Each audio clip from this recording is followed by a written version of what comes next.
I'm sitting here and I can see like the stars fill up on my GTA like GTA meter while I'm like trying to share a acquired copy. Hasbro's gonna fucking swap my house. You guys ready to start recording? Yeah. Sure. All right, ready? 3, 2, 1, record. Oh shit! No, I'm not. Okay. Oh, I'm recording. Oh no! I stopped mine. I already ended the recording. Well, we're recording still on my end, so let's do this. Okay. All right. You continue recording. Andrew and I will reset. Okay. Andrew, ready? Yes. 3, 2, 1, record. All right, there you go. All right. 3, 2, 1, sync. All right. Yep. You were like, "Are you ready to record?" I was like, "Yeah, I am." Oh god, you pressed the button. Fuck. All right, hold on. This looks good. Let me see. Stream looks good. Audio looks good. Can you guys say something? Something. Do. We're set. Quelque chose. And welcome to another episode of AToO of Opportunity. Woo! Podcast live. A podcast all about tabletop RPGs. Oh god, he's possessed. Books, nerdy shit, and things that we like. Today it's another special. These episodes are not special anymore, Heather. You are just a core member of the podcast. They're not special. You're past your 90-day probation. It's like sorry, we're not paying you. It's like your old fucking hat. It's the whole you're not a friend, you're a family now. All right, get to cleaning. Now you get to you got time to clean. You got time to clean. Yeah. And serve yourself, You don't work here, you don't live here. Get clean. But yes, Heather is with us today, which means that we are talking about some spooky monsters and relate their real life mythos with the books from the Dungeons and Dragons mythos. Wow, I am so eloquent, guys. I should be a writer. You're doing great. Yeah. But yeah, and with that, let's roll that music, which I have queued up. So here we go, 3, 2, 1. Wait, hold on. So after that brutal assault by the Orc warrior, the initiative now goes to you. Jose, what do you do? I'm gonna cast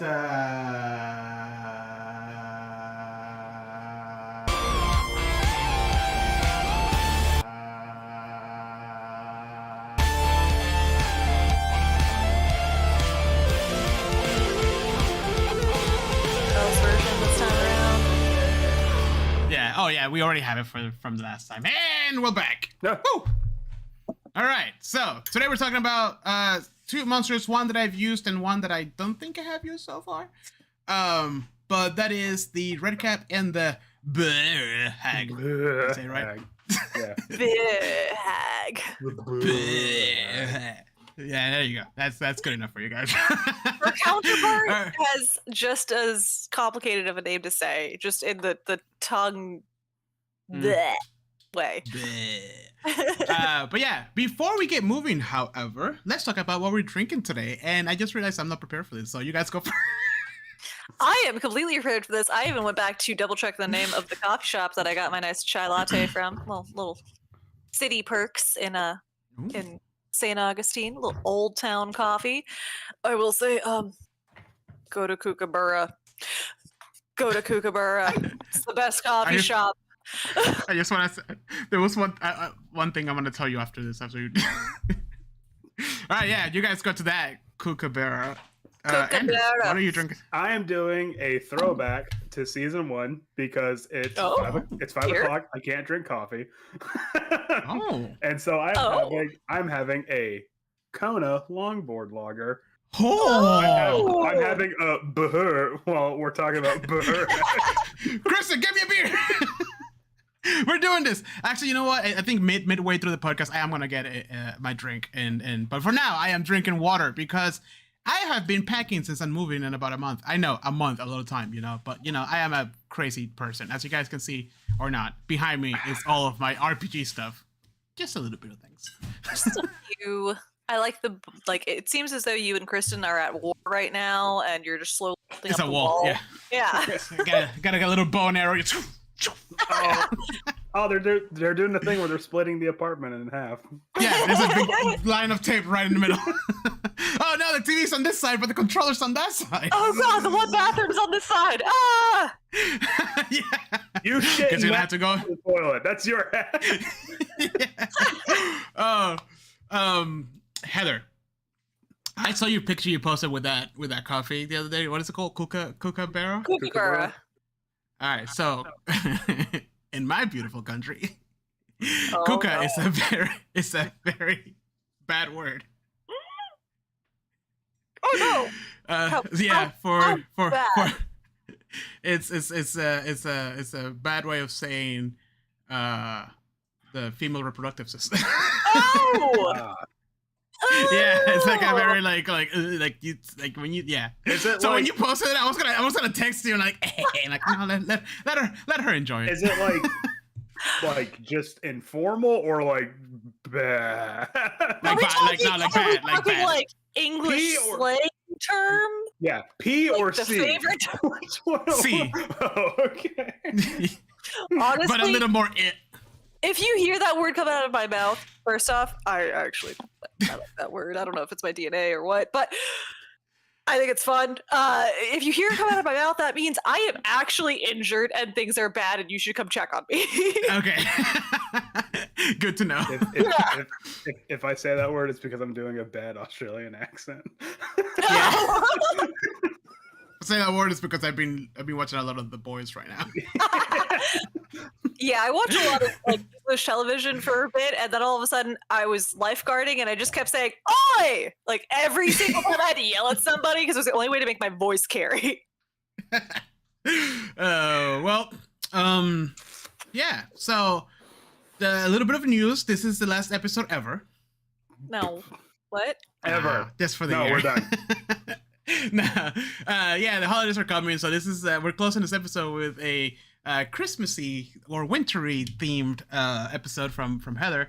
We're gonna talk about Santa's little helpers first. Yeah, they're all nice and cutesy. They're all here to make toys for good children of the world. Right, Heather? Yeah. One of Thank them you. is nice. One of them is Oh, nice. okay. But then I give you the actual flip side of that coin, and not so nice. Mm-mm. Oh no. Oh no. Yeah. All right. Well, Heather, this is your special episode, so please take it away. I am All very right. intrigued. So we're going to start off with the red cap. So there's actually an origin story for the red cap itself, but we're going to start off with an equivalent, a nice boy, the Nisi or the Tomti of the Old Norse language. So think of these as like the origins for the Christmas elf story. Nisi is derived from the Old Norse word meaning little relative, or Tomti is referred to as the homestead man, connecting him to both the homestead but also associating him with the winter solstice and the Christmas season. He's a nice boy. They are How do you often spell it? Nisi is Nisse, or the Tomti is Tomte. They're conflated a lot because they do have very similar origins and locations. Okay. They're cute boys. All right, They the have imagery. Yep. classic Christmas elf, little red hats, big long beards. Often depicted as a small little elderly man, anywhere from a few inches tall to like small child size. Full beards and traditional formal garb, typically a pullover woolen tunic, belted at the waist, knee breeches, and stockings, and that classic iconic red hat. Despite their little size, though, they're really stinking strong. They're beefy boys. They are known to live in houses. Basically, they secretly live in houses and barns of a farmstead and act as guardians to the house. If treated well, they will protect the family and the animal from misfortune and evil, but they will also sometimes help in the chores around the farm and with the farm work. They're also told today for leaving small gifts for children around the Advent time. So like those 12 days okay. Apple area. So are these where lawn gnomes come from? Yes, actually, exactly that. They are the classic lawn gnome. They are the classic. The cute little gnome decor that you see everywhere during the holidays, those are based on the Nisi and the Tomte. Or Tomte.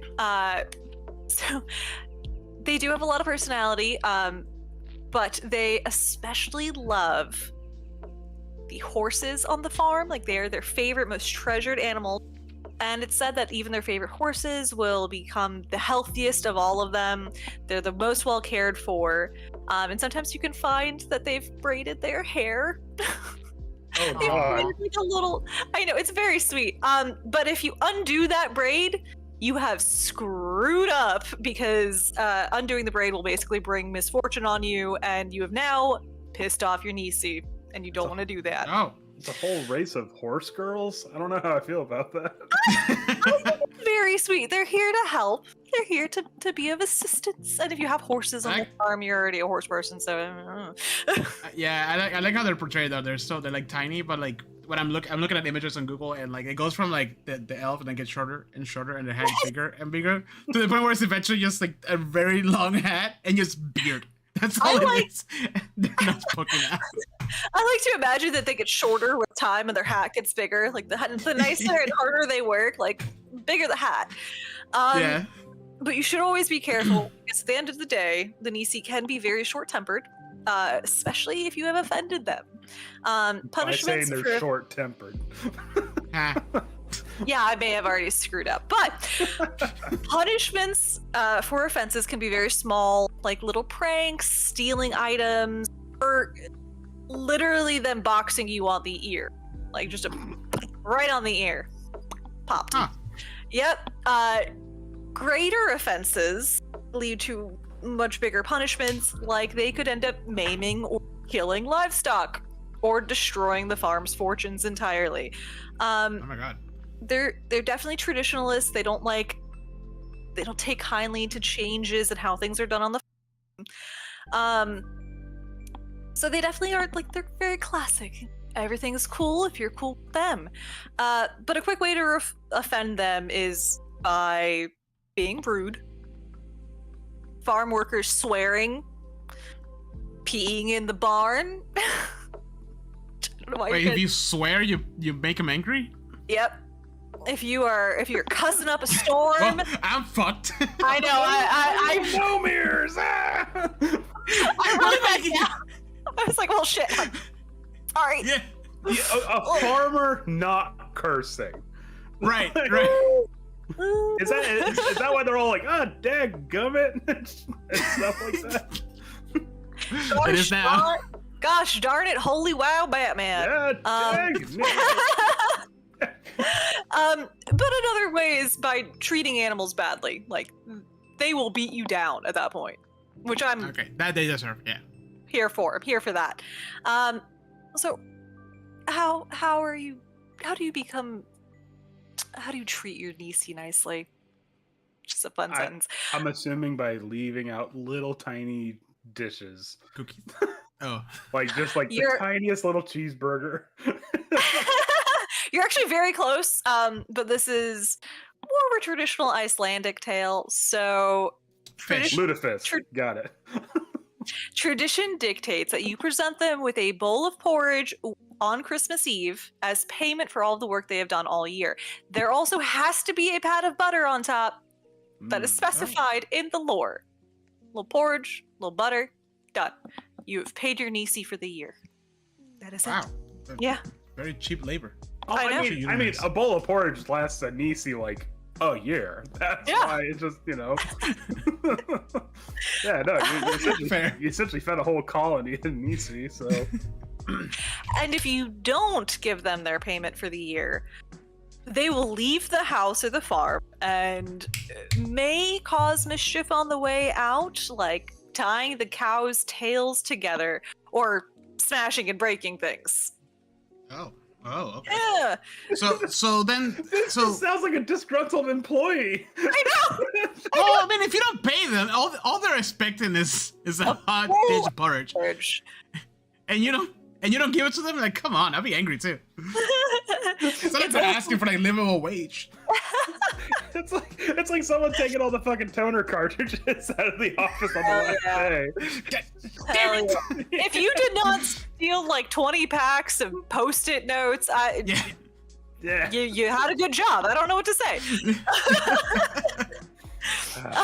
But another way is by throughout the year, since the Nisi are with you even outside of the Christmas season, if someone spills something on the floor, you are supposed to shout out to the Nisi below and give them a heads up that there's something heading towards them. Oh, that's cute. Okay. Wait, is it like, hold on, now seriously, is it before it hits the floor or like as soon as it hits the ground? Well, Persona is gonna go through the second floor into the woods, right?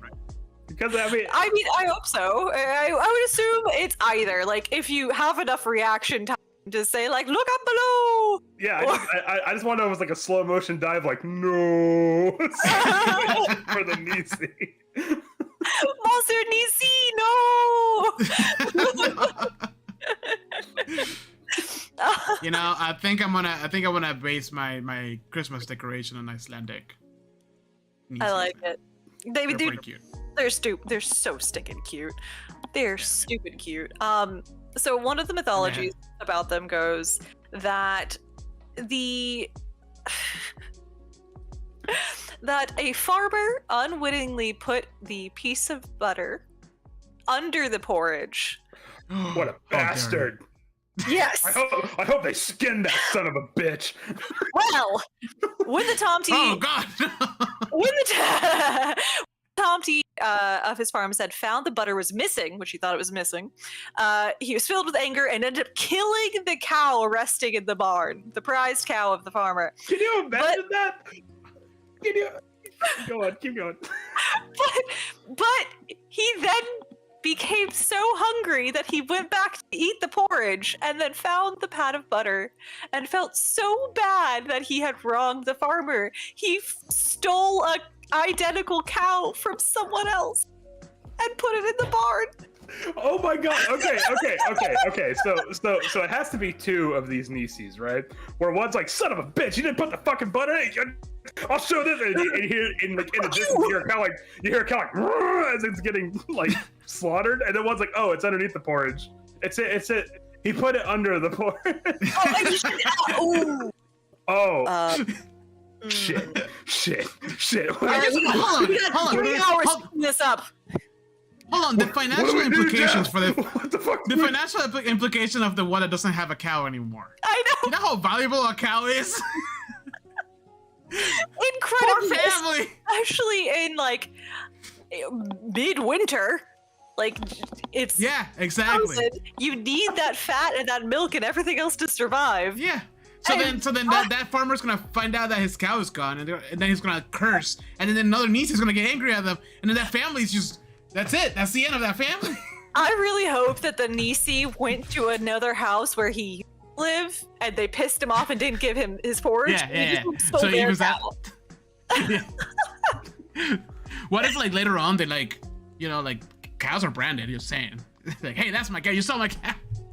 These just are starting shit, bro. But this is also like ancient Iceland, so it could be, But I just think it's funny that would be great. Like you guys come across a village where two farmers are feuding, and it's because the red caps fucked up. And they're like, look, man, look, okay, you have to understand where I'm coming from. So another tale is a Norwegian maid decided that she was going to eat the porridge herself. She was gonna what? She was going to eat the porridge herself. She took that porridge. Why? Yeah, the Nisi beat the crap out of her. Just beat the crap out of her. Where's my fucking porridge, Doris? The Nisi swore, have you eaten the porridge for the Tomty? You have danced with him, or you have to dance with him. Sorry, you have to fight him. You have to fight him now. Right. The farmer of the same farm and found her lifeless corpse the next morning. Or sorry, her near lifeless corpse. She almost died. She almost died. All right, so don't piss off the Nieces. Don't piss off the Niece. Don't eat their porridge. Don't mess with their porridge. That's the only thing they request. These are the nice boys.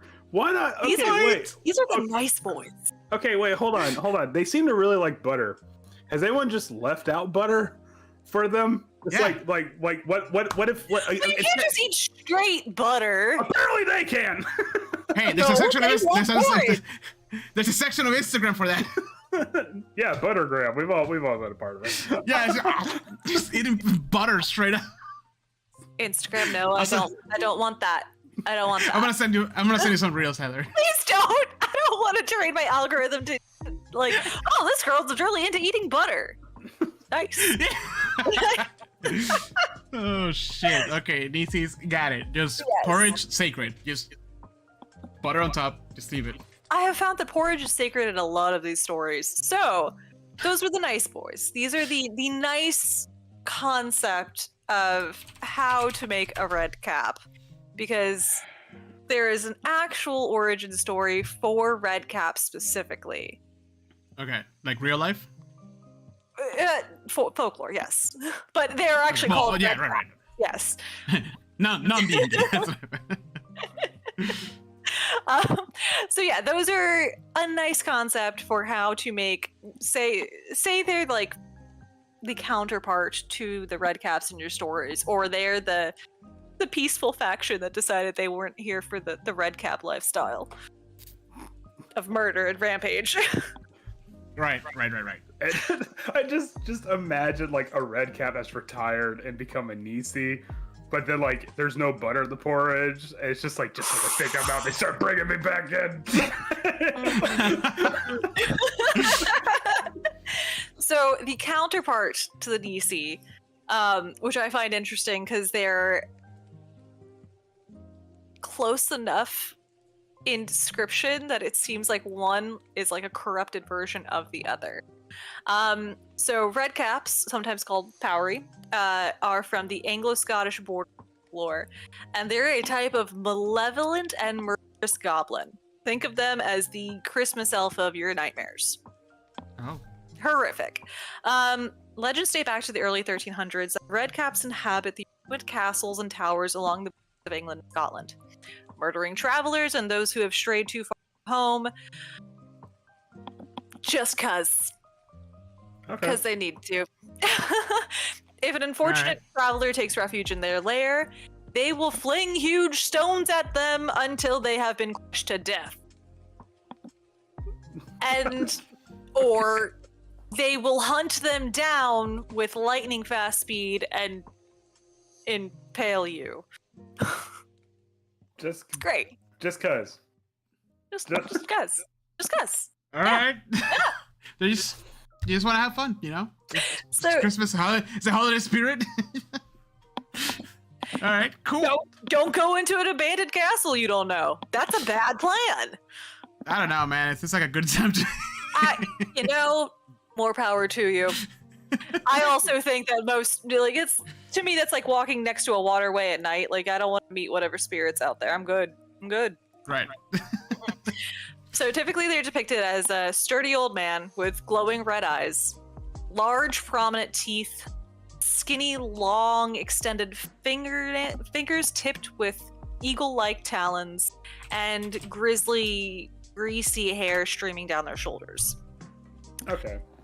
And despite carrying around heavy iron pikes and wearing iron-shod shoes, they're incredibly fast and said to be completely impossible to outrun. Their incredible speed helps them hunt down travelers and impale them with their favorite pike staff. Or gut them with a knife.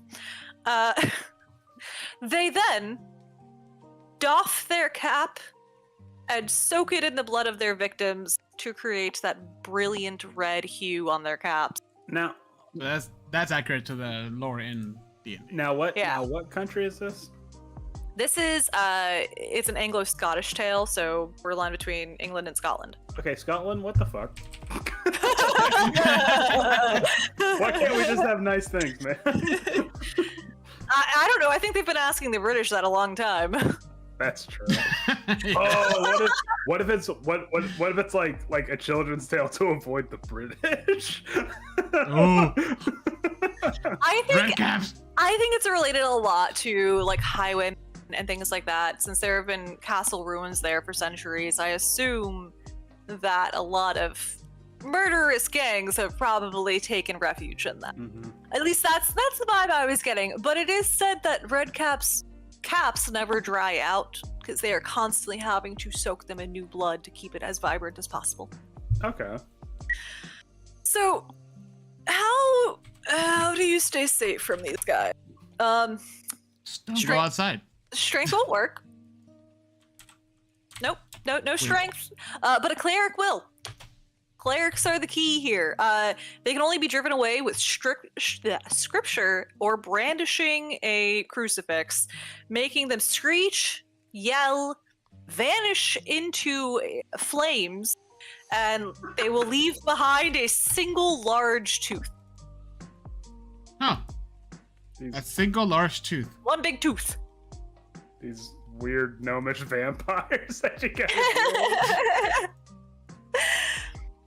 So there is actually a tale associated with an actual person dating back to the 1300s. And essentially a person named Lord William de Solis, he had a redcap familiar named Robin Redcap. And it was said that he acquired him through magical means. He essentially had there's a few different stories, but essentially he acquired him because he was so involved in dark magic. But it is said that Robin Redcap brought so much harm and ruin to the lands surrounding de Solis's estates that the people began to revolt against him, and he tried to essentially kill Robin Redcap. Ultimately, William was taken to a stone circle near a castle there. Then, sorry, it didn't work. Robin Redcap was able to escape, but William was punished. And it was said that the locals revolted, took him to a stone circle near a castle, wrapped him in lead and boiled him alive. Yes. Wrapped him in lead? Like they just had like lead? Like I'm guessing like lead straps of some sort. As you do. as you do. In reality, he actually tried to conspire against Robert the Bruce and was imprisoned. But it was said that basically this Redcap spirit survived, and he got to take revenge by the downfall of de Solis. Oh, so that would actually be really cool to have because I would imagine like a D&D Redcap would probably want to be like recruited by a noble, because then it's like, yeah, sure, I can, whatever, I'll do your wet work for you, I don't care. So yeah, so it says that they're bloodthirsty mercenaries. Yep. Redcaps don't usually operate in groups, but in some circumstances they might be fond in the employ of hags or dark mages that know methods to call Redcaps out of the Feywild. Well, hold on, let's not get into the D&D lore just yet, because I'm pretty sure he's still got some stuff left. Also, what? No, your guys are set. That's it. We're here. We're done. Do the real ones do they have iron boots? What's with the iron boots? Did I miss something? I'm not entirely sure, but it is in the that they have a lot of iron acquired with them, which I find kind of odd, because there have been some descriptions where they associate them with fairies, but in fairy lore, iron is offensive. Like it's like brandishing silver at a vampire. Like you just don't do it. Yeah, because see, they literally have like iron boots in D&D. Yeah. Well, okay. That's why they're stealth as shit. Well, I mean, okay, so if we really want to get into it, let's talk about the Redcaps in D&D. So obviously the red caps in D&D follow a lot with the Anglo-Scottish red caps, insofar in the fact that if you're in the Feywild and you kill with the intent of bloodshed, not like self-defense, but you are murdering someone in cold blood, when you spill the blood onto the soil of the Feywild, there's a good likelihood that a red cap will grow from the spilt blood. Ooh.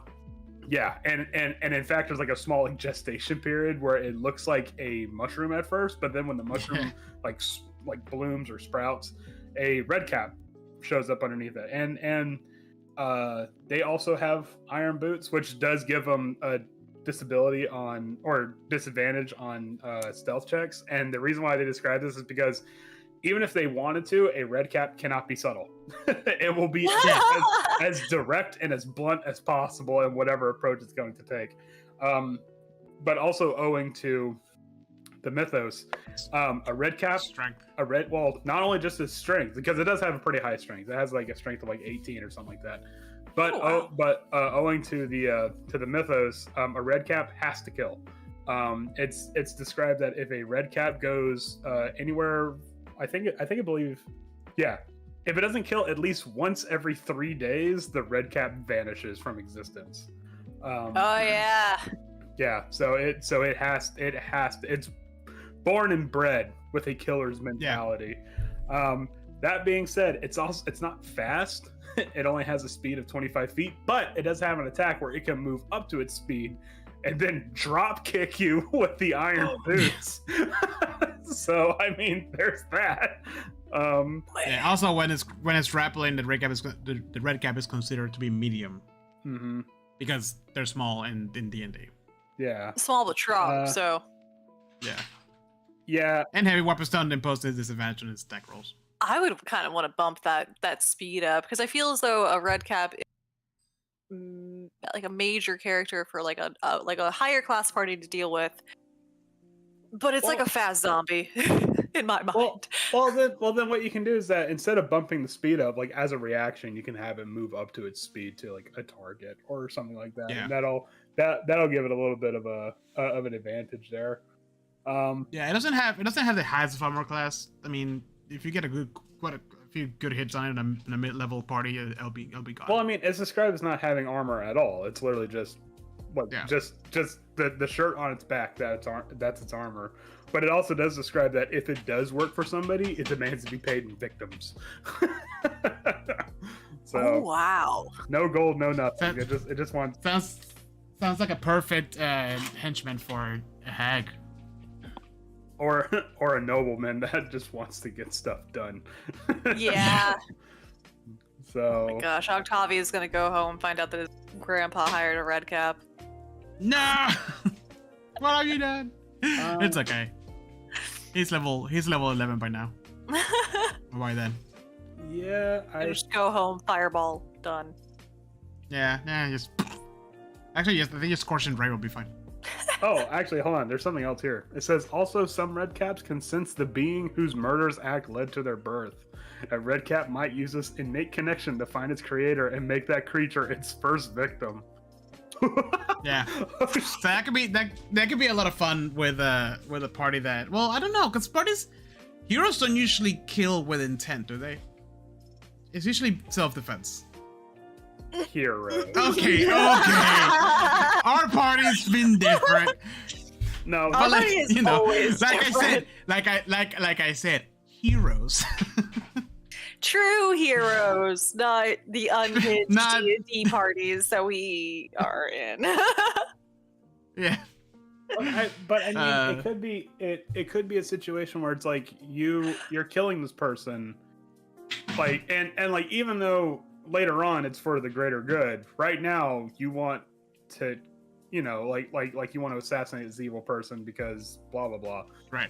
Right. But like, you're assassinating them, you're not giving them like a chance to defend themselves or anything like that. So that could be, right. Like intent to kill. Like the Feywild's like, hey, I don't have a fucking moral compass. I don't care. I'm just dirt, man. Here's a red cap. Yeah. Yeah, I guess that makes sense. Yeah, it's interesting. I mean, the only time that we encountered redcaps in our game was in Avernus. Mm-hmm. That was when I almost said Beery. Shit, what was your character's name in Avernus? Quintessence wanted to steal that bike. Yeah, from the redcaps, and then they just kept multiplying. Oh my god, I forgot about that. and even then they were already like created. I was gonna say born, but I don't even know if that's the correct word. So right, yeah, by the hag. And, they were just playing their own business. Yeah. I don't know. I think I think it'd be really cool to have like an adventure in the Feywild where like you're like some kind of like what's the word I'm looking for? Like Dresden File style detective, like doing an investigation into something. Like, oh no, redcaps! Like, there's been a murder. I kind of like the idea of using the Nisi and the redcap lore and doing a Gremlin style Christmas adventure. Mm-hmm. Yep. You have. I think that's a great idea. I didn't even think of that. Don't feed your redcap. Don't feed him after 12. What? You waited until the day after Christmas to give them their porridge. It's all over. Yeah. They've turned into a redcap. Oh my god. You undid the braid and the horse's mane. Oh god, redcaps. Can we have? I want the Gremlins 2 version with a crazy cooked out the Gremlins. Or maybe you want the sexy redcap? I want the sexy redcap, the electric redcap, the businessman redcap. Oh my god. Oh no, man. I want Hulk Hogan to show up. All right, so first of all, you had me at sexy redcap. But no, like it could be something where it's like the redcaps do in fact give Christmas presents or something, but only for good girls and boys. That's like don't look at them. Like don't sneak out of your room to go look at a redcap because then they can't control their blood loss. Oh gosh, or like the Disney movie Don't Look Under the Bed. Once you stop believing in the Nisi, they become redcaps and they will come for you. Oh no. Yeah. You don't remember Don't Look Under the Bed was essentially what happens to an imaginary friend. They become. Oh my god, I forgot about this. Yeah, gave me nightmares. Wow, core memory unlocked. I remember this. Yeah. And they had like that scene, like there was literally like under the bed, it was like a portal to their worlds. I remember this. The portal wasn't so bad. It was the hands coming out from underneath the bed that I was like, no. This was around the same time as the Power Ranger movie. And I remember that because it was like the purple. It was like a lot of things with the purple and goo. I don't know why that was like a thing. Yeah. Oh, I think all newer special effects going on, and purple just looked. Oh yeah, no, purple goo was in, man. You had you had that. You had the Power Rangers movie. You had Ghostbusters 2. Ghostbusters 2. I think didn't Teenage Mutant Ninja Turtles: Legend of the Ooze have purple goo? Yeah, and you couldn't do green because then it was just slime, and then it was Nickelodeon. Yeah, no. Right. Nah, man, purple ooze was in, man. Okay, so I wasn't crazy. It was purple ooze everywhere. Yeah. Anyways, getting off the purple ooze conversation. Or what if Santa Claus is like a Feywild patron and he's like, I have a like rehabilitation program for redcaps.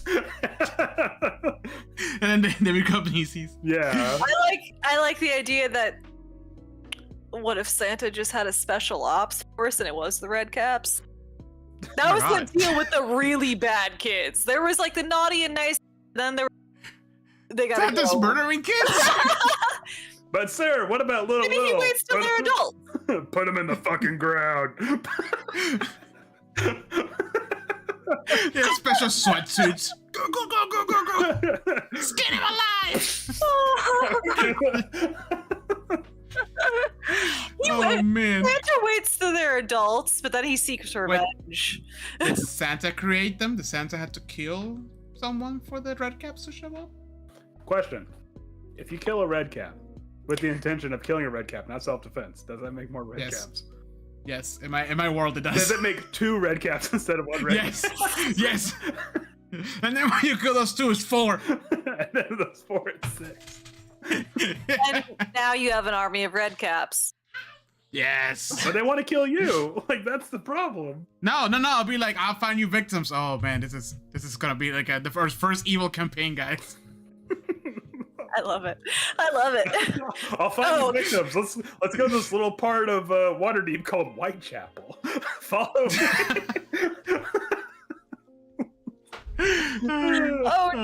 Man. Oh god! Alright, so red caps are just tiny little killing machines because literally they have to kill to be kept alive. Quite literally, little pissed off gnomes. Exactly that. Or if you want to play it in a different direction, they could be nice until they're not. You could go with the easy interpretation, and one of your people in your party screws up. I wonder if there's like, is there a white cap? I know there's a blue cap. Time to look it up. Because I do like the contrast between a Nisi and a red cap. Yeah. I think there's a lot of value in that, especially for a story, especially for like a Christmas story. I think that'll be. Blue caps are closely related to red caps, but they're assholes. Oh my god. Oh my god. Oh, they're friendly. They're the friendly version. What if there's like a Nisi encampment and they're getting invaded by lookalike red caps who are trying to take over the town? Say, wait a minute. You don't look like me. I'm confused. Well, that's. Or what? So, or what if it's like a Tom T like NPC and you piss him off enough and he takes off the white cap and he's like, I didn't want to have to do this. Or he takes the white cap and inverts it and pulls it. Now you fucked up, kid. Oh man, I'm gonna write all this down for the Feywild adventure. Can I be a red cap NPC or a red cap player for Robert's Christmas adventure? Yes, you have to find you a victim, otherwise you'll die. I'm sure we could do that. I think that shouldn't be hard. You know what? They didn't specify they had to be like an innocent or something. Like, unless Steven Seagal comes back, we can't beat that guy.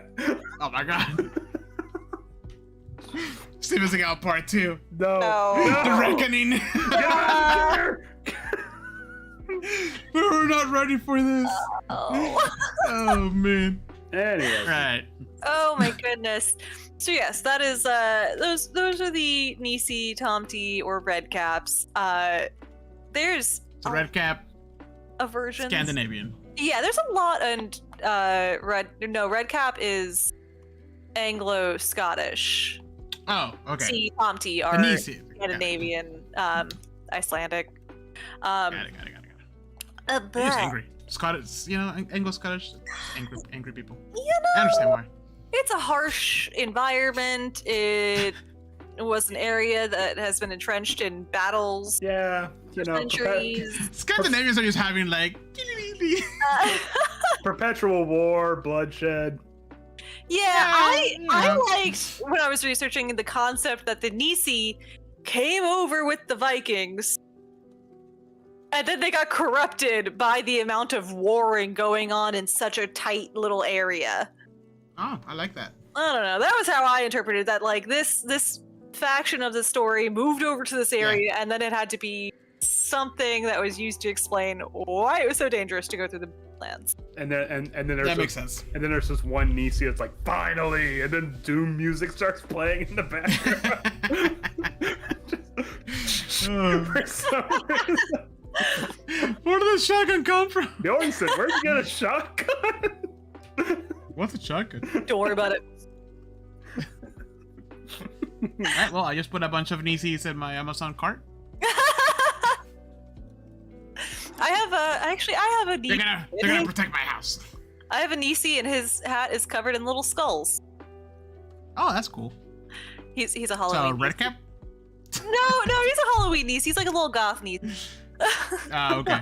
Or I've been saying Nisi this entire time. I did not check pronunciation. I am so sorry to anybody who speaks this language. They'll let us know. Don't worry. Instead of iron boots, it's Doc Martin boots. Little go. He has a pink beard. Oh. All right, so we're moving on to the hag. The hag, which might be the sound one of you makes if you watch it do its maddening feast. Do you want to go over the D&D one first, and then we'll do the folklore one? Yeah, let's go for it. All right. So the Bheur hag. How the fuck you pronounce it? This hag. You mispronounced it. This particular hag lives in wintry lands. So Icewind Dale would be like a shoe-in. Did we meet one? Nope. Oh. Okay. Wait, didn't we met a hag, didn't we? Nope. Yes. What the fuck was the thing that we found in the cave? No. You did. It was a sea hag. A sea hag. That's right. Yeah. It's far from the ocean. Really, you just killed an old grandma? It wasn't like a fey hag. It was just an old crone hag. Oh, okay. I mean, as long as we didn't kill like an old grandma who was off her meds or something. I mean, that's fine. You killed old. That's what it was. You killed old lady Driscoll. She was just. Oh no. Anyways, no. Okay, so they resemble a victim of someone that had died during like wintry starvation. Conditions. Yeah, it was like they are bone thin. It actually describes that they look like someone that has lived only on bark and leather. Their hair is bone white, their skin is pale blue, and they have like bruised colored flesh around their sunken eyes. And they have a maddeningly wide smile. They also carry a staff with them that will give them extra spells to cast, but also can act as a broom of flame when they're not using it for spell casting. So the Bheur hag is attracted to acts of malevolence during the winter. Particularly like if it describes that like if somebody murders somebody else just for like their coat or something like that, then that attracts that will attract a Bheur hag. But on top of that, if you act outwardly malicious, like not in a self-defense thing, but like it describes like if someone were to hoard more food than they could possibly eat for the winter while other people starve, that like empowers the hag even more so. The memories are coming back. Andrew's like, I know I've seen this before. Plus, we made a whole episode about hags. Yeah. It's been 3 years. And it actually describes that a hag enjoys watching people suffer from their mistakes that they made during winter. In particular, like someone being forced to eat their own boots because they didn't gather enough food before winter. So I'm pretty sure like the Donner Party, the hags were like fucking like woo the entire time during the Donner Party. Look at them go! One of them had like a popcorn bucket while they were watching that shit. This is great. We should pick the bones clean after. However, the hag has one other thing that goes that I'm not entirely sure if it goes along with it or maybe it goes with this like running theme of starvation during winter. But if somebody dies in the presence of a hag, and dies like fails all its death saves, not just goes down, but if someone dies in the presence of a Bheur hag, it will forego everything to start eating the corpse. And whoever watches the hag eat the corpse, it's apparently such a horrifying sight that everybody within 60 feet has to make a wisdom save or be reduced to gibbering madness as they watch. My god. And to the point where like you are no longer in control of your character, the DM controls your character. They can't do anything like hostile actions, but it's like you've lost all movement because you're just watching this horrifying thing just eat a victim. I have a gift for that. No. I was like, it reminds me of that Chilling Adventures of Sabrina episode where there's a feast day, but the feast was on another witch. I didn't watch that one. Oh, that's a shame. But yeah, so there's that. Also it can just walk. It can just walk across ice. Just hey, what's up? No slipping, no slip sliding for this hag. So winter Jesus. Yeah, pretty much. But yeah, pretty fucked. That's the image. Yeah, the image of just the image, the art of that hag is horrifying. Yeah, it's like it has like really long fingers, like overly long fingers that like you like the area around here is like really pitted and nasty looking, and it just also the smile though, that's the part that gets Yeah. Watching this thing try to eat somebody. Yeah, actually imagine it's just like a big like yeah, it's like the Babadook smile. Yeah. So yeah. Anyways, Heather, what do you got for us? So I'm actually going to take to the Austro-Germanic Alpine storyland. Oh boy. But this isn't a general creature. This is one specific folkloric goddess, actually. Her name is Perchta. Perchta. Perchta. Perchta. Okay. Perchta or Berchta. She is also called the Spinning Room Lady. She is sometimes considered an offshoot of a goddess called Holda, who's known as Old Mother Frost. With both of them sharing the role of guardians of beasts and appearing during Christmas. Her story actually traces all the way back to the 1300s and in the German Austrian regions of the Alps. So she is all about that Christmas time, that winter era, and she can be one of two things, which is she can be nurturing and bring small gifts for children and encourage people who have done their hard work, or she will f you up. Don't fuck with Perchta.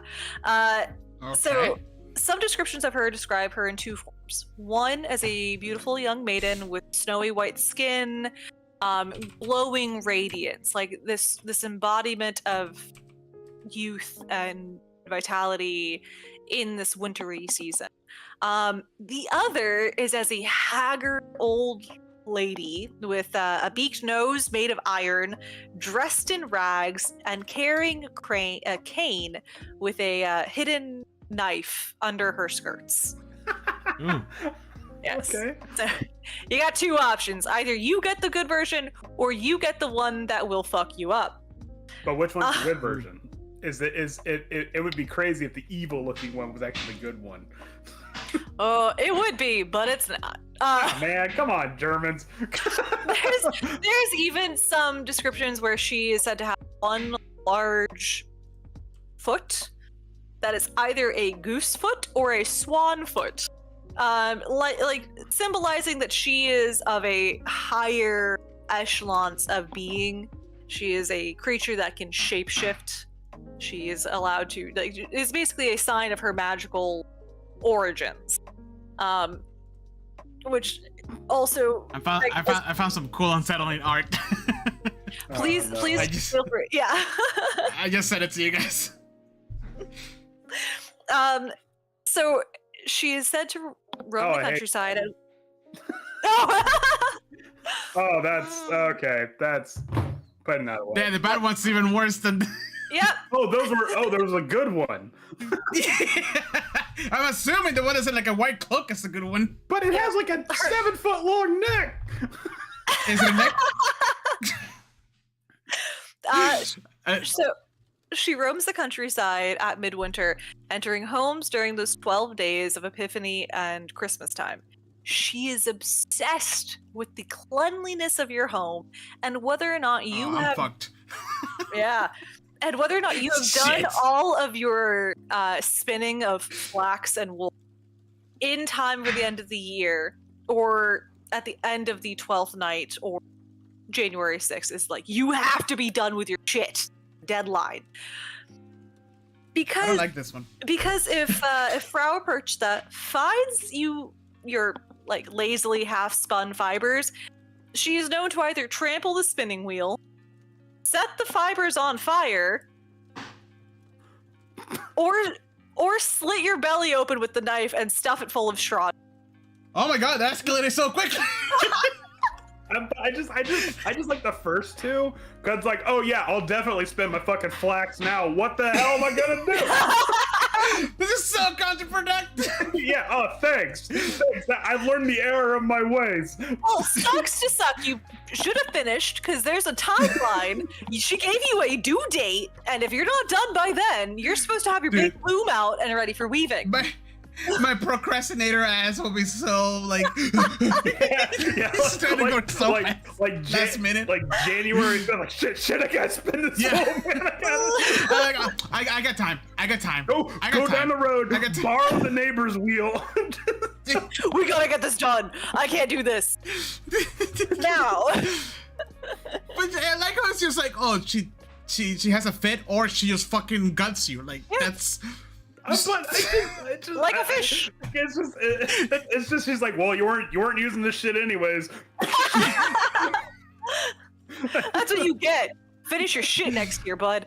Oh man. Yeah, but yeah, I do like how it's like, yeah, she throws a little bit of a tantrum and then boom, Midsommar like style death. Now, if you have a messy home, you haven't done your spinning, and you have not left her any sort of ring, well, you fucked up. Because she will then creep into your house. Got it?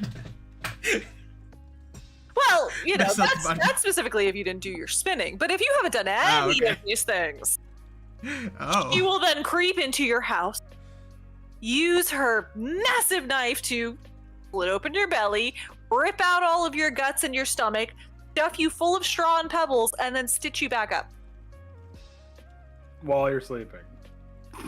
Well, you're not sleeping after that. Oh, then you're taking the long nap after that. And then she's gonna buy all the property around your house, rent it out.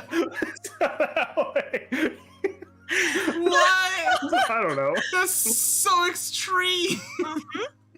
So it's I am so fucked. Wait, what quantifies okay, hold on. What is the difference between getting gutted like a fish and just getting like some shit smashed around? Like if it's like, if I genuinely clean my house like as good as I possibly can. Is it up to her standard? What is her standard? But because my dog likes to leave little fur balls around, and like, I don't know, we go to bed one night and there's like a little tuft like by the air conditioning vent. Is she gonna be like, motherfucker, ah, just like eviscerate? Does she have like a white glove and just goes like this on every surface? Just long, spindly fingers. Yeah.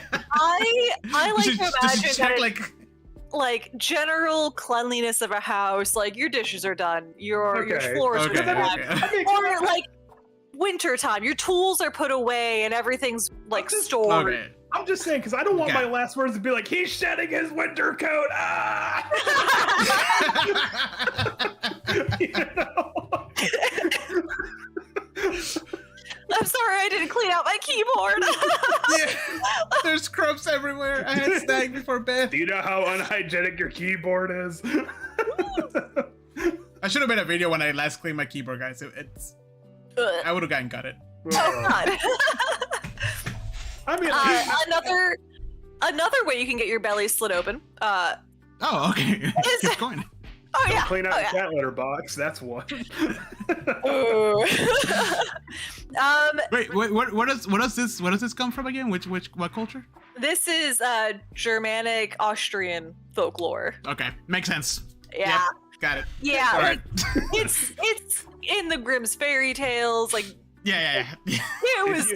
Now remember, all you had to say was Germanic. Now, I was like, okay. Now remember, little Hans, if you don't pick up after Schnitzel, Frau Bertha's gonna come and gut you. Okay, I'm sorry. Catch you like a fish. It's just the kid's like, don't cry. Don't cry. You gotta clean up them tears, boy. That's been that flax. So since Persia was a goddess, she did in fact have a feast day. But if you eat something other than the traditional meal of fish and gruel on her feast day, she'll kill you. Why? You want What if chicken you're allergic nuggies? to fish? Too fucking bad. No chicken nuggies for you. What if you're a vegan? You fucked up. But what if kill the vegans? So wait, hold on. What if you're poor? You can't eat. Okay, so you say it's a feast day, but it's like 2 items. So really, it's like here are these troughs of food. Wait, hold on. Can you eat other things, but also the fish? Or like does you just it have to have eat the to- fish? It has to be Rule. on the night of her day. So it's only for one meal. It's only your dinner. But if you eat anything else that night, good like a fish. Stuffed full of straw. Can you imagine this in like modern day? Like people still believe this stuff?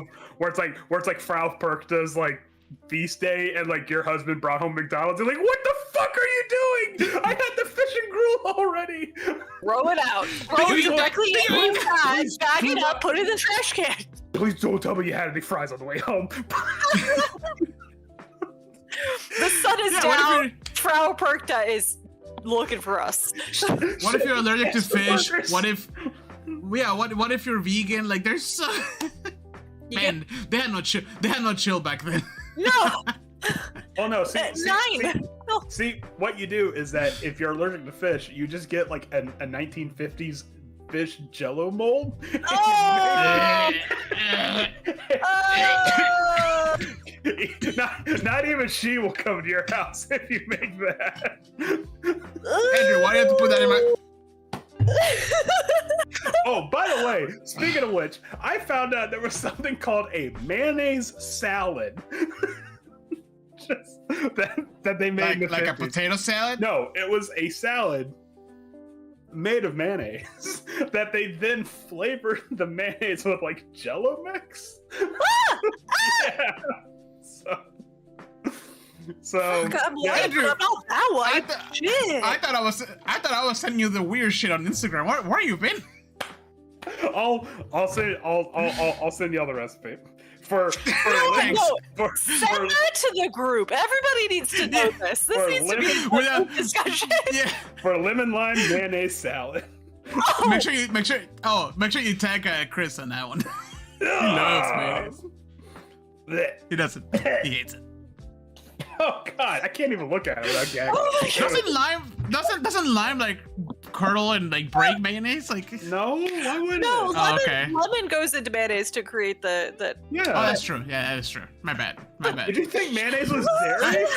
I've only made mayonnaise once. Okay. I'm so upset. That's worse than being gutted like a fish. I don't. Yeah, at that point, I'll get gutted. You know what? Let's update the Frau Perkta story. Let's go ahead and have her. No more gutting like a fish. She shows up with that option. Like that you've got to eat this. This is what we have to eat on Perkta Feast Day. We have to eat fish Jello salad. Andrew, stop! Oh, that's actually upsetting. I'm tearing up right now. I hate all of this. I hate it so much. I want to apologize to all of our listeners. Andrew's gonna get a reprimand. He might not come back next year. This is going on your permanent record. Too far, Brian. You know what? If I'm doing that, I'm going out with a bang. Here we go. Andrew, don't read the recipe. I'm just gonna send y'all a picture. I actually got teary. Oh no, I don't want to see it. Oh my god. Oh my god. Is this why we're never gonna get another like jar of mayonnaise in D&D campaign? What the fuck was wrong? What is wrong with like the people in the 50s or 60s, wherever this is from? I don't know why they needed to gelatinize everything. Everything was Jello and mayonnaise in the 50s. That was the big thing, was Jello and mayonnaise for some reason. Anyways. Oh God. All right. Well, let's move on. You're welcome for that. Sweet Lord. Now, Andrew, you know, myself. I have to collect myself. Right? Yeah. Now, would you rather watch a Bheur hag eat somebody, or have to eat that, or watch a Bheur hag eat that? No, I would rather watch her eat a goddamn corpse. She gelatinizes the corpse. Oh my god, a gelatinous cube and a Bheur hag. Delicious. All right, let's move on. Okay, let's just because you put it in Jello doesn't make it healthy. You do know that, right?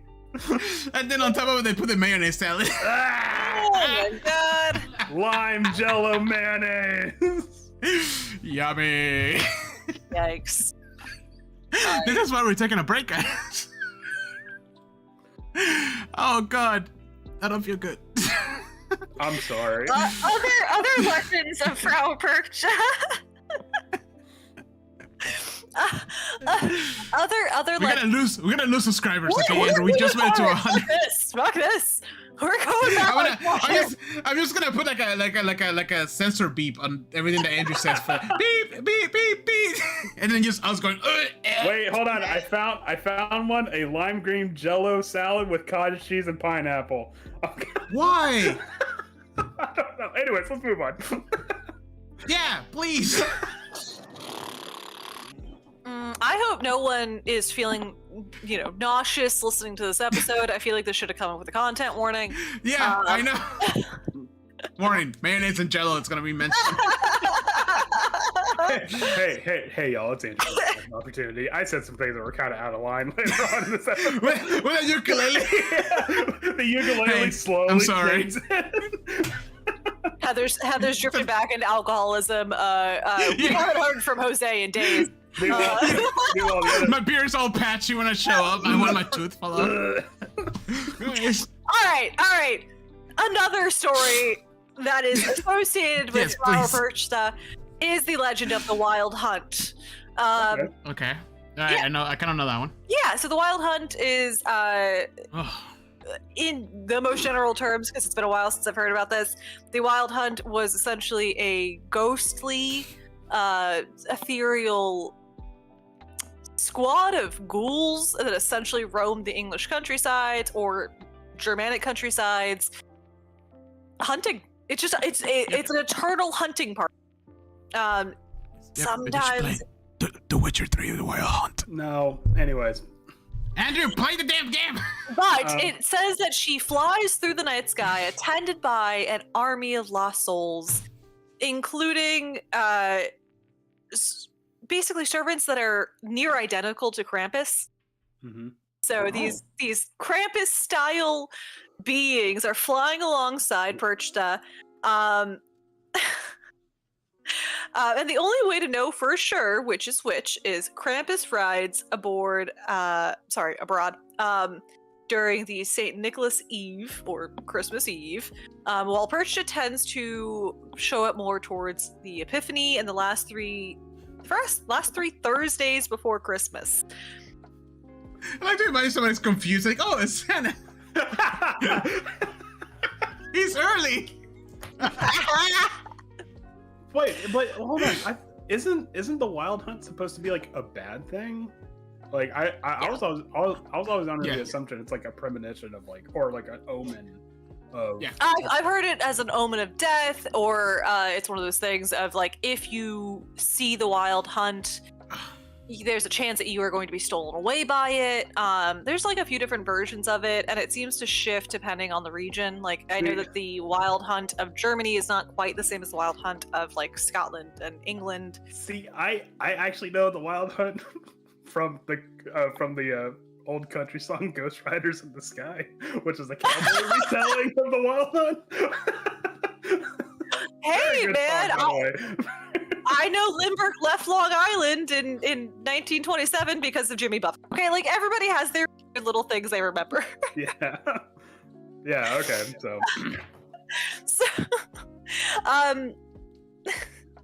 So on those nights, it's actually known as Birchtal Nights or Perkcha Nights or the Knocking Nights, which I'm assuming she's knocking around trying to find somebody to gut and stuff.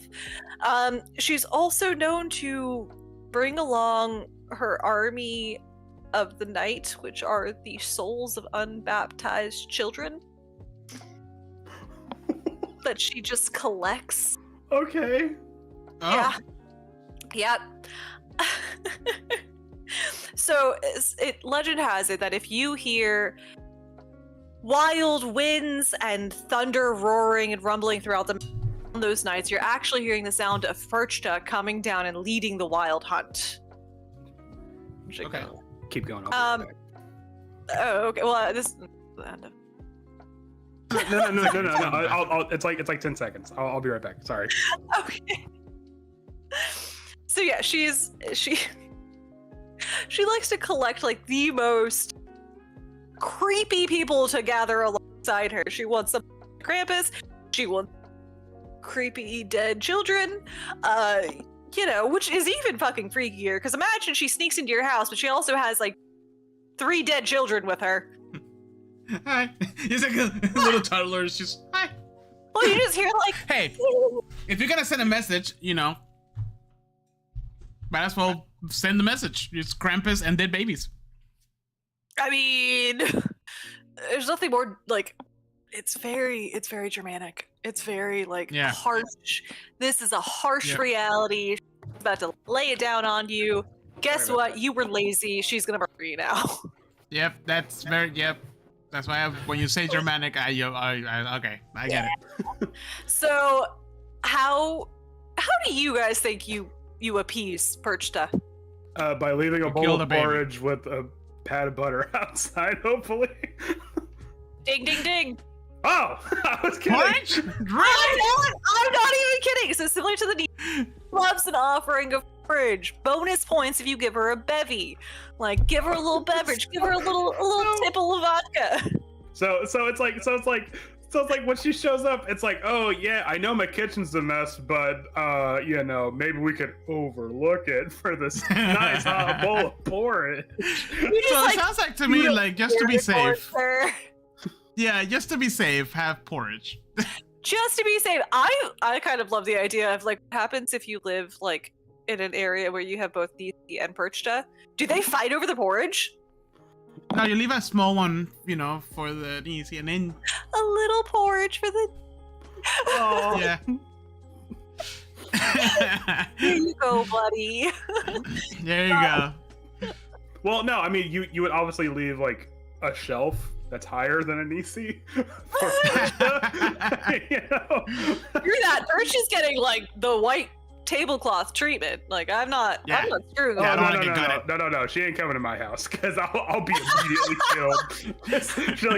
She's gonna walk in, just start smashing shit and killing people left and right. No. Put that porridge out like by the mailbox. With a big sign that says porridge. Yeah. Just for you. Porridge for Perchta. Perchta porridge. So, of course, the other ways are keeping a clean and organized household, especially during Christmas. Just during Christmas time. The rest of the year, fuck it. Not gonna happen. Especially during Christmas. But see, maybe Christmas. But see, here's the thing. You just tell Perchta, like, look, I'm a creative mind. That means I'm naturally messy. If she looks at my desk, I'm dead. Like, forget about it. I know. I really want to see, like, how many horrors are in German. Yeah. Oh my God. Probably none. Done. The fear, the terror. Yeah. Absolute terror. And of course, you have to complete all of your spinning by that January 6th date and begin. Don't forget about that. Yeah, and begin your weaving after the. But what about like modern day stuff? Like does she just like show up and be like, oh, what the fuck? There's no value for traditions anymore. Does she get angry at a Roomba? What is this polyester? I hope so. I hope she guts that Roomba like a fish. Because it's lazy, but it's keeping it clean. You're saying. How does she gut a Roomba? Just takes the batteries out? It's just it's broken in half like a pill. That'll fucking learn you. And then walks out of the house. Oh man. But Perchta I'm so fucked. Also knows whether or not the children and the young servants of the household have behaved well and worked hard all year. And if they have, she may actually leave you a small silver coin in your shoe or in a pail, with all things, the next day after Christmas. That's your only upside here. That's it. Okay, cool. If you get a coin, we're getting got it, Don't forget, she stuffs you with straw and pebbles and then sticks it back up. There is always, in every single, like, story of what she does to you, it is always she rips everything out and then she stuffs you like a I don't even know. Like a Thanksgiving turkey? Like a Thanksgiving turkey, there you go. Like taxidermy. She has decided that you're gonna sit on her shelf. But why? Because you fucked up. Because you weren't clean enough. Can you imagine, like, this was... I want to go to her house and see. I want to go in there and just start, like, fucking inspecting. Yeah, like, yeah. Oh, yeah. Let's see how great this house is. What the fuck is that? You see that dust bunny? I'll fucking gut you. How's that sound? Oh my god. I like to imagine it looks like Marie Kondo's house, like just immaculate. But wait, yeah. But wait, it's a museum. But wait, would a modern day Perchta care about a Roomba? It doesn't matter who's doing the cleaning as long as the house is clean, right? But you're being lazy, though. Oh my god, what if your Roomba just has a silver coin on top of it? Yeah. Yeah, the Roomba's fine. Like Scotch tape on top. Yeah, it's you. But I work overtime, Perchta. No, you're being lazy. It's called me time. I'm off the clock. I just want to play video games. You should be clean, and you haven't done any of your spinning. That's what the weekend's for. I know, I have a reset day every week. But either way, yeah, I mean, yeah, she'd hate me. She'd hate me. She would. I mean, yeah. She would probably kill all of us. I also wonder what the modern day equivalent of like your weaving would be. For me, like I sew. She would probably be really mad that I have so many half-finished sewing projects, but whatever. Like, suck it. I'm tired. Yeah. I mean, like the modern day. Like the modern day equivalent would be like she's like looking over your time card or something to make sure you punch it in for 40 hours. Like what? Like what the hell? I already have my own box that'll gut me alive for that. I don't need you on top of this. Stuff you full of red pink slips. I need more than a silver coin for my Christmas bonus perch that I have bills. Hey, how much is a silver coin? Watch out, because I mean... It's... Yeah, you know what? Actually, hold on. Hey, you get one very old quarter. Oh, like $20. What the fuck? Oh, fuck off, Perch. I need more. Wait. Yeah, 90% silver. It'll be 17 to $20. So like Perchta comes in, scours through your house, making sure you do all this wool. Judges the hell out of you. Yeah, and like she's like looking in like your cupboards and stuff, like being really rude about it too. Like you know, like not just like having guests over, like but she's like pure up inspecting your house, and then she's like, all right, good enough, kid, and throws you a fucking coin. Like, kind of sounds like the nightmare version of like the classic mother-in-law trope. Of like, oh wait, hold on. So it depends on the year. So if it's a modern silver coin, between 17 and $20. Mm-hmm. It's a vintage silver coin, which it will be between $2,000 to $3,000. Okay, Perch, now we're talking. There you go. That is what I call, motivation. This house will be fucking shining if I get vintage silver coin. It'll be like that video. It's like, throw it out. If you haven't done it by now, it's too late. Too bad there's no reward for adults. It's only for the kids and the young servants. And I'm sorry, none of us are young and we're servants. What if I have my little brother over? Yeah, exactly. What if I have I just grab a kid from outside and just have him clean? It's like, I'll grab my little sister. Tell her you're 12. Okay, look, here's the thing. You don't even need to clean. I just need you standing here with a mop and a bucket when this lady comes in. Yeah, pretend to clean. I can't explain it right now, but I'll go halves. 85-15. 10-90. No, 10-90. Fuck that. He's not doing anything. 10-90 in my favor. Yeah. Oh man. Well, that's interesting. Yeah, Perchta is the. In my mind, it's the same concept, or not same concept, but similar concept to Krampus. She is there to make sure you are prepared and doing what you need to do winter time. So kind of like the Bheur hag. Yeah. She wants to make sure you've done what you need to do, and if you don't, she's gonna murder you. Well, I mean, like the Bheur hag like revels in the fact that you didn't do it. She's not going to go out of your way and gut you. She's just going to watch while you suffer, which in some ways makes me think the Bheur hag might be the better of the two here. Yeah. Honestly, you suffer, but at least you may survive. You're not screwing with me. I won't screw with you. Purchase like I'm invading your house. This is a any turn. Triple homicide. I don't know. I don't know. It's just I don't know. She's a lot. It's just probably why people like Krampus, but not so much. People like Krampus?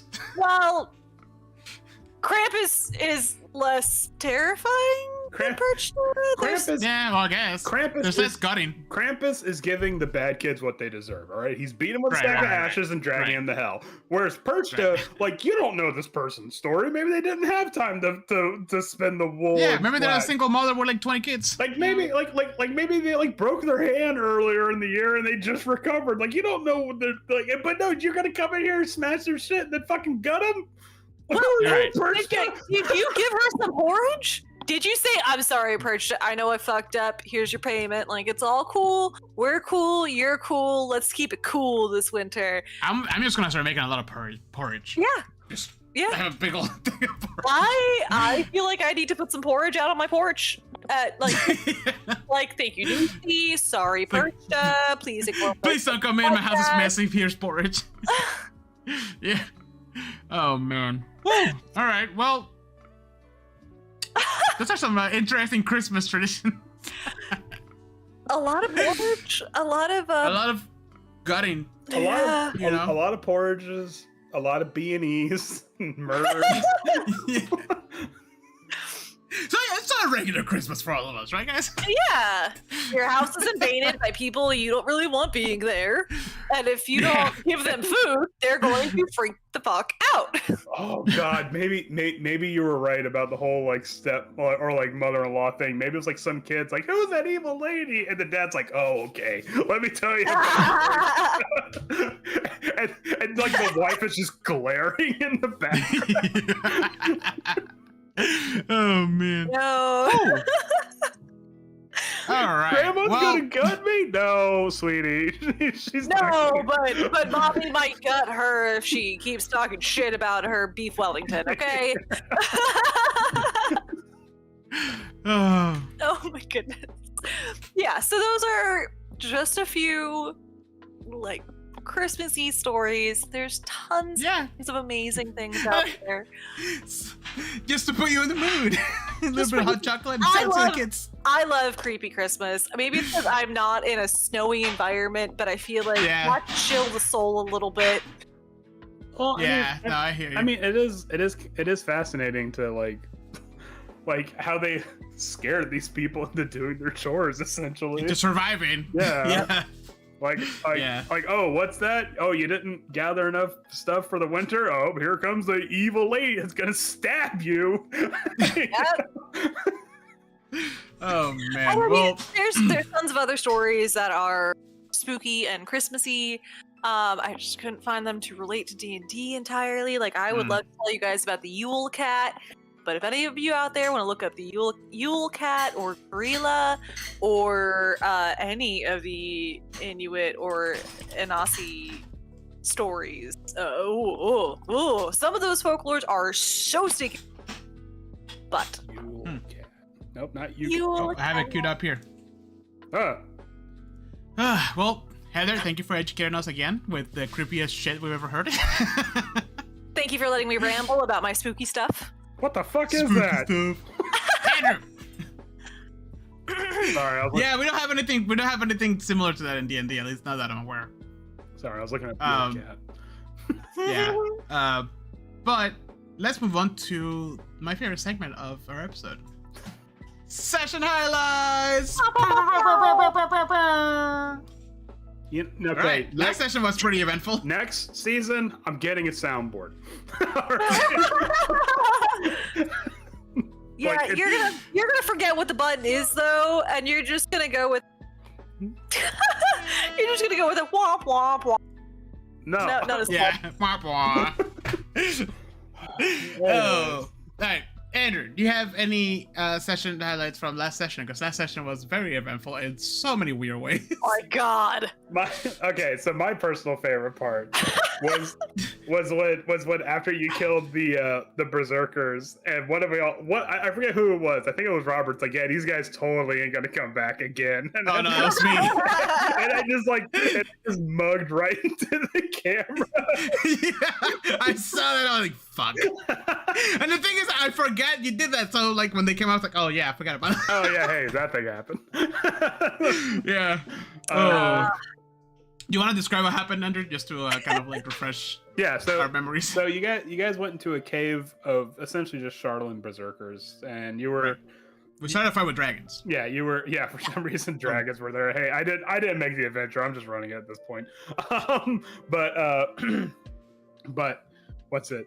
You were tasked by the elk tribe to essentially kill off the rest of the bear tribe. So you went in there, you fought some dragons, you killed said dragons, and then you kept fighting these berserkers that kept coming back up. And it was like to the point that one of you guys like, all right, let's just not worry about them. Let's just keep going. They're gonna come back. These guys are gonna be a nuisance. All right, they're just gonna keep coming back. I don't think I fought any of them. No, they were on the other side of the.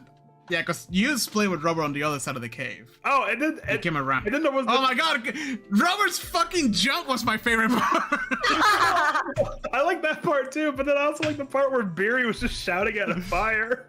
Like, you guys came across this blue fire, and you were like, detect good and evil. I'm like, okay, well, Chris, it's a fire, so I don't think fire has a morality.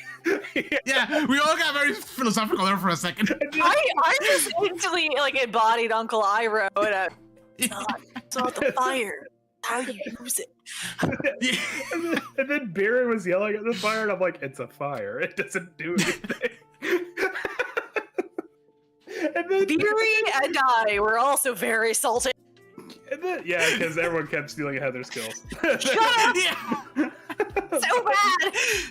Oh man, when Chris was like, I killed a bear and a dragon.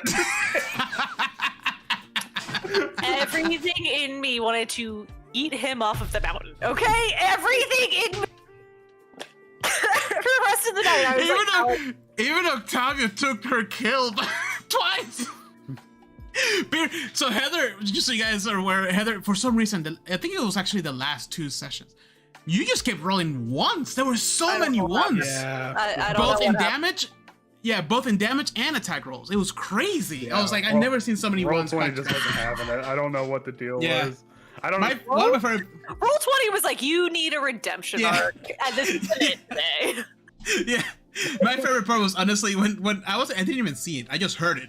That there was like a gap or something. I whatever. And then Heather jumps over, or Beard jumps over, no problem. And it was a small gap with like a pathetically low DC. So I'm like, all right, give me an athletics check. And, and Beard. Which by the way, Swift is like he's like the mobile guy. Swift has never had a problem. and so like Heather. Beery clears it like nothing because she's a paladin. She's got like 32 in strength. I just stepped over it. And so, and then Swift, the ranger, goes and rolls a 7.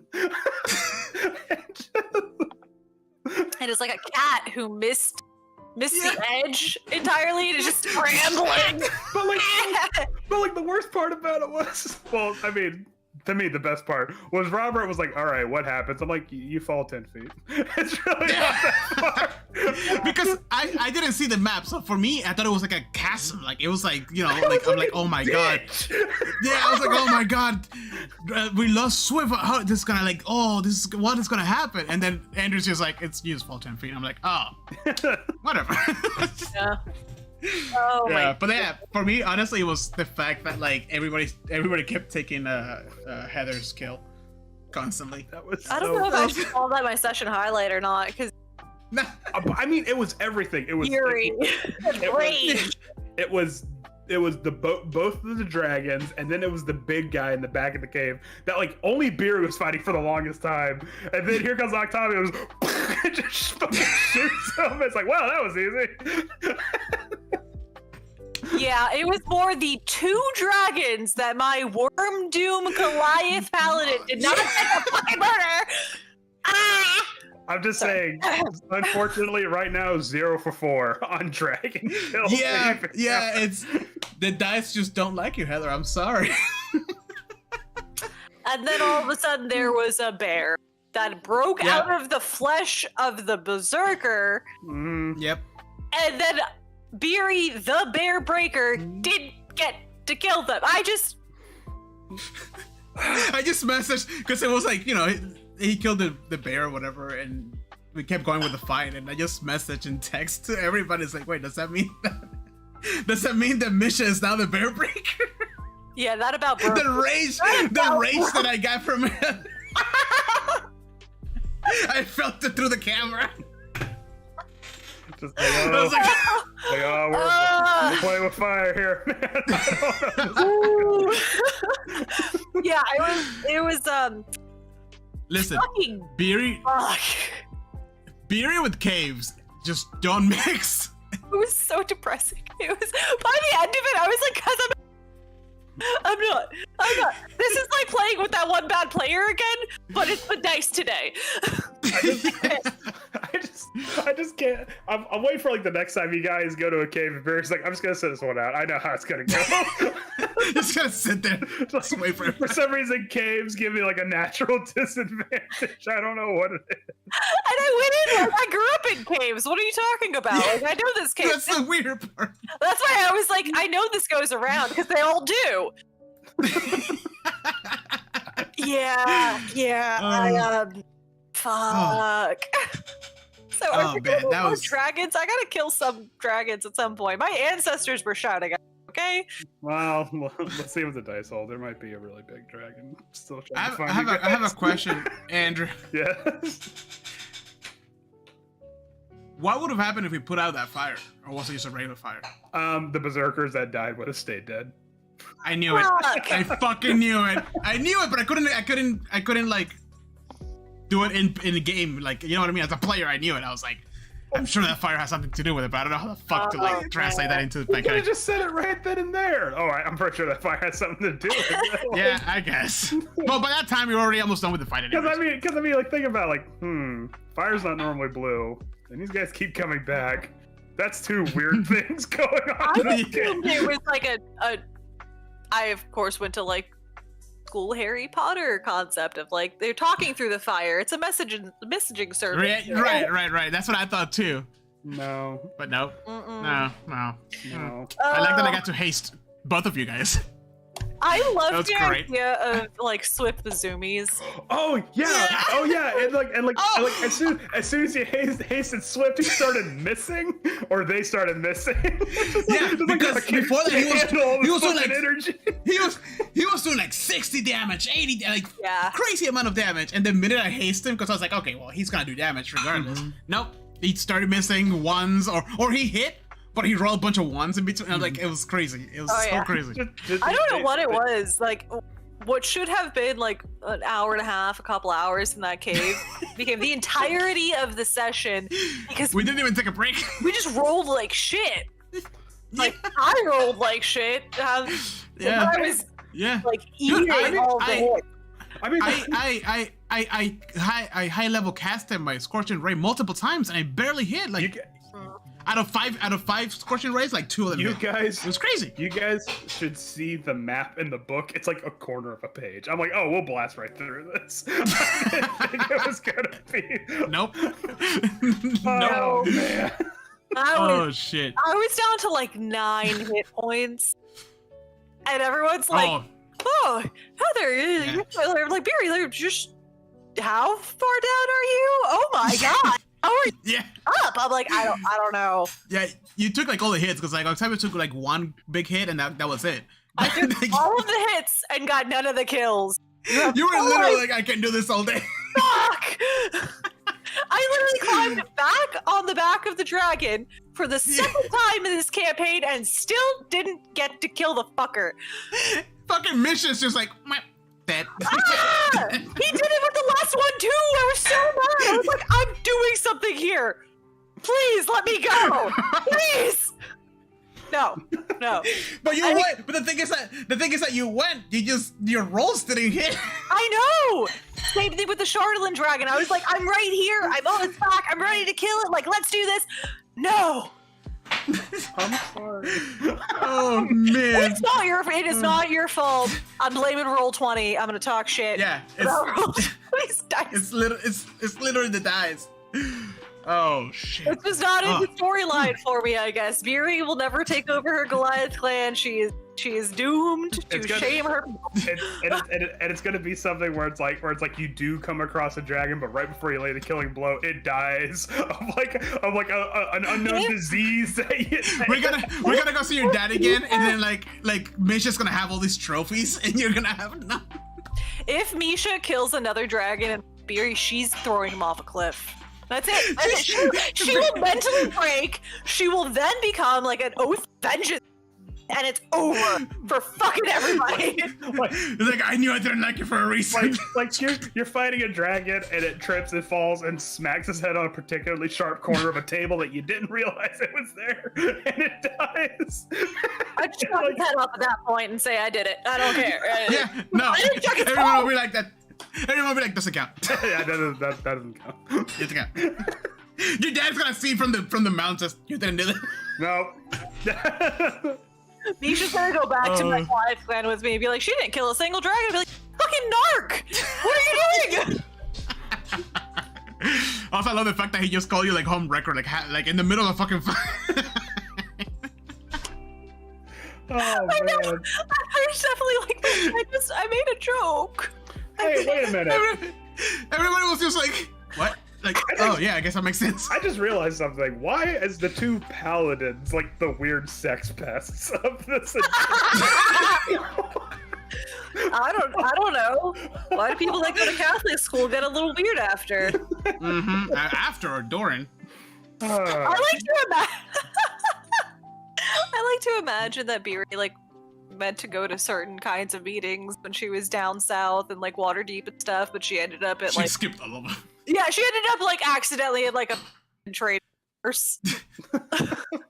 Yeah. We still don't know what Misha's Polyamory 101. What the hell? Misha might just be weird. I don't know about it. Yeah. We're starting to learn more about man. Misha. It's like, I don't think I like it. So you got that egg in you? That makes more sense. Probably should have stayed back in that cabin, buddy. I don't know. I don't think you were ready to go out back in gin pop just yet. Oh man. Oh my all right. Goodness. Well, God damn. that was an episode. That was something. That was quite an episode. All right. Well, you guys have anything else? No. No? All right. Thank you everybody for joining us. This has been a weird year for the podcast. Actually, there was a lot of like missed episodes. I mean, or missed schedule, whatever and stuff. It was just odd. Anyways, it's end of the year. We won't be talking to you guys until next year. So I hope you guys all have a wonderful holiday break. And spend time with your families and have a good time, and invite all the demons and creepy shit that you want. It's the holidays. Yeah. Make sure you leave out your porridge. Make sure. Oh yeah, porridge. You finish all of your weaving. I don't know, whatever you're into, but as you do. Keep your house clean. Keep things spooky during the holidays. I very encourage that one. All I know is tomorrow I'm going to swing by the store, grab a box of cream of wheat, just get it ready. Yep. You never know. Yep. But yeah, so because we won't have another episode of the podcast, you guys have a wonderful rest of the year. Happy New Year's, happy Merry Christmas, and holidays and all that other stuff, whatever you celebrate. However, we will be having, I think, one more episode of D&D, and then one more episode. One more episode of Rime of the Frost Maiden, right. And then we're gonna have a Christmas special. And then that would be probably sometime in December, and then that'll be it until January something. We'll let you guys know. But yeah, you guys have a wonderful. Before the podcast, we're gonna be picking it back up with a Lancer episode, right? Or are we doing some on your end? We'll find out in 2024. Okay. Yeah, I think it's Lancer and Dead Me. I think that's the loop. But yeah, you guys have a wonderful rest of your night, and as always, keep on gaming. Bye.